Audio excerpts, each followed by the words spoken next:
History is written by the victors, a famous phrase and none so true as when looking for information on the famous Spartans, a warrior people known for standing up to the might of Persia and curbing the expansion of the Athenian Empire. Nowadays, what most people know of the Spartans comes from famous films like Spartacus and 300, which are loosely based on the writings of, not the Spartans themselves, but of their nearby ancient Greek philosophers and historians. These writers were themselves liable to glorify, like Xenophon, or vilify, like Isocrates, their centuries-long neighbors. But were the Spartan people as they've been portrayed? Brutal, bloody, and committed to the warrior lifestyle? Their military and educational discipline, Agoge, suggests there's some truth to the ritualized discipline stereotype we now associate Spartans with. Spartans' way of life was certainly far more battle-oriented than the Athenians.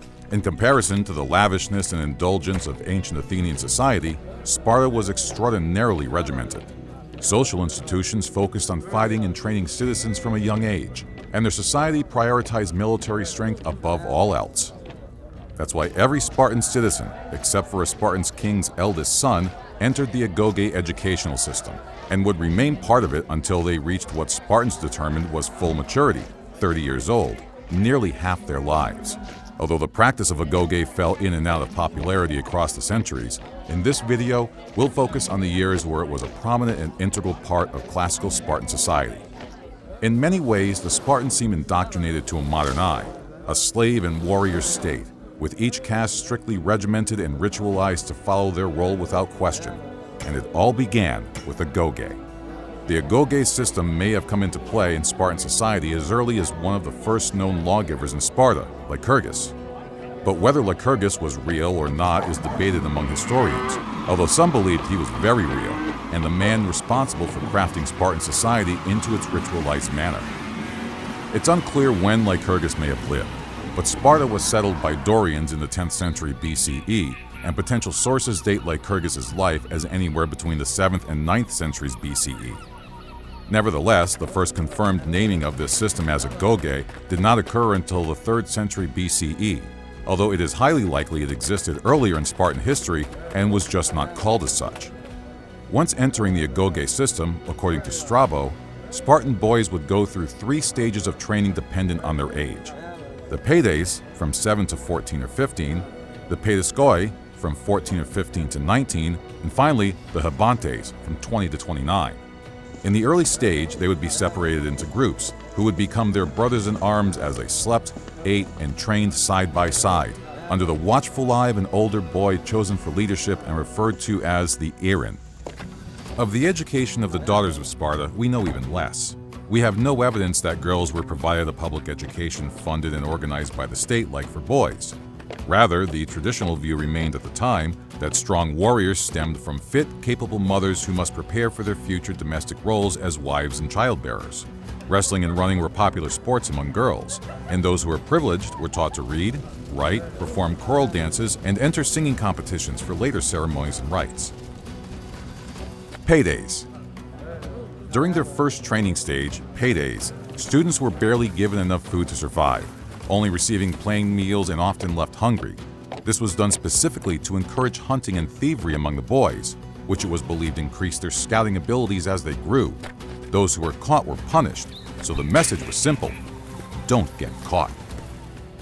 Xenophon recalled a prestigious event where young adults wielding whips guarded hordes of cheeses on the altar of Artemis or Thea. Paides were instructed to steal from the altar, ducking and dodging out of the way of the cracks of the whips, with those who snatched the most cheese being declared the winner. From age 7, Spartan boys were expected to follow the paides regime that taught both physical strength and emotional growth. Athleticism, gymnastics, and fighting were all taught to improve strength, endurance, and speed. But alongside them, so were reading, writing, and history. They were expected to listen to odes on Spartan warriors and laws and morals set to music. And according to Plutarch, this all had to be done barefoot to improve agility and resilience. They'd be attended by a special magistrate called the Paidonomos and his assistant, aged between 20 and 30, called the Mastigophori. The Paidonomos was the man who was overall in charge of the Agoge, and his Mastigophori would provide the necessary floggings to boys who had been caught stealing or stepped out of line. By around age 14 or 15, they started to prepare for the next stage, paidiskoi. Paetus Goi. From the ages of about 14 or 15 to 19, their education remained largely similar, but intensified dramatically in these prime adolescent years, shaping the boys into warriors for Sparta. Taken from their households at such a young age and forced into communal living, removed young boys from the influence of their parents, and, some historians have theorized, emphasized the importance of considering Sparta's needs above all else.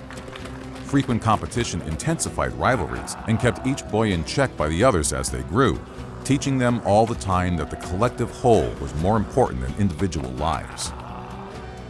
Hibantes.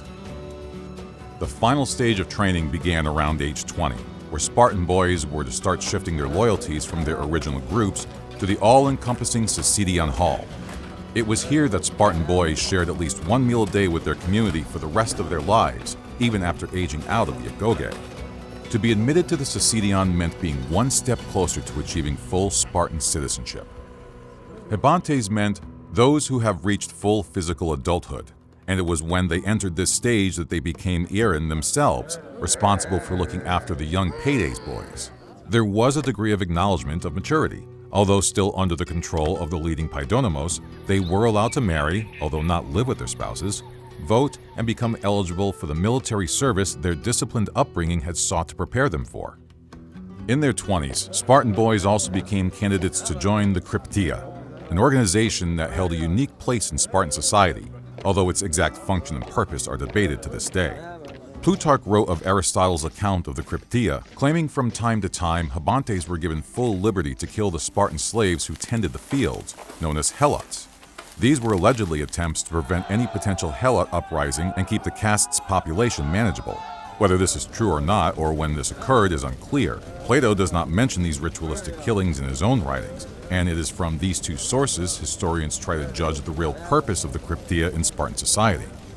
Nevertheless, we know they were a military branch made up of the more intelligent boys, identified during training and had their own disciplined rituals. Cryptia was not the only military branch a young Spartan could potentially become a part of. Each year, 300 were chosen for the Hippias, the Spartan king's 300 bodyguards of honor. These were the eldest of the Hibantes, personally selected by the king's advisors' representatives. The representatives publicly explained their warriors of choice, thereby encouraging rivalries between those included in the Hippias and those excluded. As the advisors of the kings were replaced every year, the Hippias had to continue to prove they were worthy to be re-elected as the king's protectors. When a Spartan soldier finally finished training at age 30, he would receive a kleros, an allotment of land farmed by helots to maintain his family and provide food and a source of income when he was away at war. They were finally considered full citizens and permitted to live with their families and children. Although regardless of age or social standing, each Spartan male was restricted from moving completely into an individualized life. To ensure continued loyalty to the regime, Spartans were expected to dine at least once a day in the Sicidia with their brothers in arms, encouraging the continuing mentality of joint purpose to the state above individual achievements and desires. After a devastating defeat against Thebes in 371 BCE, the Spartan dominance in population started to decline. So too did the enthusiasm for the practice of Agoge, as it was forcibly replaced for 40 years by the Achaean League between 188 to 146 BCE.